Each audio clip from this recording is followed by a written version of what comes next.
जमीन, जिच्याशिवाय आपण जीवनाची अपेक्षाच करू शकत नाही. आणि म्हणून जमीन आपल्या आयुष्यात अत्यंत महत्त्वाची भूमिका बजावत असते. हजारो वर्ष आपल्याला अन्न पुरवून आपलं भरण पोषण करत आहे. जर आपण वाढत्या लोकसंख्येवर आणि घटत्या लागवडीयोग्य जमिनीवर लक्ष केंद्रित केलं तर एक गोष्ट स्पष्ट आहे की आपल्याला येत्या काही वर्षांमध्ये कधी नव्हे एवढ्या अन्नाची गरज भासणार आहे. एका सर्वेक्षणानुसार 2050 साली जगाची लोकसंख्या 9.1 बिलियन पर्यंत पोहोचेल, जी आजच्या लोकसंख्येच्या तुलनेत 34% अधिक असेल आणि अन्नासाठीची मागणी 3 बिलियन टन एवढी असेल. अन्नाची ही गरज पूर्ण करण्यासाठी सध्या उपलब्ध असलेल्या जमिनीच्या तुलनेत 20% अधिक जमिनीची गरज भासेल. परंतु सातत्याने होत असलेल्या शहरीकरणामुळे आणि औद्योगिकीकरणामुळे लागवडी योग्य जमिनीची उपलब्धता कमी होत आहे. संपूर्ण जगभर हा मोठा चिंतेचा विषय बनलेला आहे. आपणा सर्वांना माहिती आहे की भारत जरी शेतीप्रधान देश असला तरी मागील काळाशी तुलना करता अन्नधान्याचे प्रमाण आणि गुणवत्ता घसरलेली आहे. अनेक एकर जमीन नापीक बनलीये. शेतकऱ्यांच्या असंवेदनशीलपणामुळे असे घडले आहे. भावना शून्यतेमुळे त्यांनी रासायनिक खतांचा आणि कीटनाशकांचा उपयोग निष्काळजीपणे करायला सुरुवात केली आहे, ज्यामुळे सुरुवातीला तर त्यांच्या शेतीतील उत्पादन वाढले, पण ते सातत्याने घसरत गेले, ज्यामुळे उपयुक्त सूक्ष्मजीवांच्या प्रतिकार शक्तीचा ऱ्हास झाला, तर हानिकारक सूक्ष्मजीवांची प्रतिकार शक्ती सतत वाढत राहिली. रासायनिक खते आणि कीटकनाशके यांचा सातत्याने वापर केल्याने मातीतील सूक्ष्मजीवाणूंचे अस्तित्व घटले. यामुळे मातीची नैसर्गिक सुपीकता सतत कमी होत गेली आणि आपली माती नापीक बनत आहे. कारण सूक्ष्मजीव मातीला नैसर्गिकरित्या सुपीक राखण्यात महत्त्वाची भूमिका बजावत असतात. तुम्हाला हे माहीत आहे का की अगदी तुमच्या पायाच्या खालीही हे सूक्ष्मजीवांचे जिवंत जग वसलेले असते. कोट्यावधी सूक्ष्मजीवांच्या या जिवंत जगात ते त्यांचे कार्य सतत करत असतात, जे आपल्याला नुसत्या डोळ्यांनी दिसू शकत नाही. जेव्हा आपण मातीमध्ये रासायनिक किंवा पेट्रोकेमिकल खतांचा वापर करतो त्याचा फक्त रोपांना उपयोग होतो आणि या खतांमुळेच मातीतील सामूचे असंतुलन होते.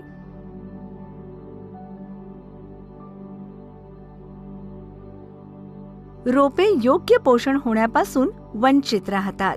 अशा प्रकारे खतांपासून रोपांना अगदी काही अंशी फायदा होतो, पण आपली माती आणि सूक्ष्मजीव यांना मात्र पोषक घटकांपासून वंचित राहावे लागते.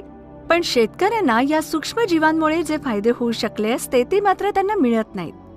मातीच्या सतत घसरणाऱ्या सुपीकतेचे निर्मूलन करण्यासाठी आणि मातीच्या सुपीकतेची नैसर्गिक गुणवत्ता कायम राखण्यासाठी ग्रीन प्लॅनेट घेऊन आले आहेत पॉवर प्लांट प्रीमियम. अनेक वर्षांच्या संशोधनानंतर हे शोधून काढण्यात ग्रीन प्लॅनेटला यश आलंय. पॉवर प्लांट प्रीमियम म्हणजे सूक्ष्म जीवाणू, नैसर्गिक संप्रेरके आणि सूक्ष्म मूलद्रव्यांचे मिश्रण असते. यात असलेल्या सूक्ष्म जीवाणूंमुळे मातीची नैसर्गिक सुपीकता राखण्यास मदत होते. त्याचबरोबर रासायनिक पदार्थांमुळे होणारी हानी कमी होते आणि प्रत्यक्ष किंवा अप्रत्यक्षरित्या माती प्रदूषण कमी करते. कार्बनयुक्त मूलद्रव्यांचे विद्राव्य रूपात रूपांतर करून सूक्ष्मजीव मातीच्या सामूवर नियंत्रण ठेवतात आणि म्हणून पोषक घटक जास्तीत जास्त प्रमाणात सामित करण्याच्या, शोषून घेण्याच्या रोपांच्या क्षमतेत वाढ करतात. नैसर्गिक संप्रेरकांच्या आणि सूक्ष्म मूलद्रव्यांच्या अस्तित्वामुळे केवळ सूक्ष्मजीवांची संख्याच वाढते असे नव्हे, तर रसायने आणि रोपाच्या टाकाऊ भागांमध्ये देखील बदल होतात.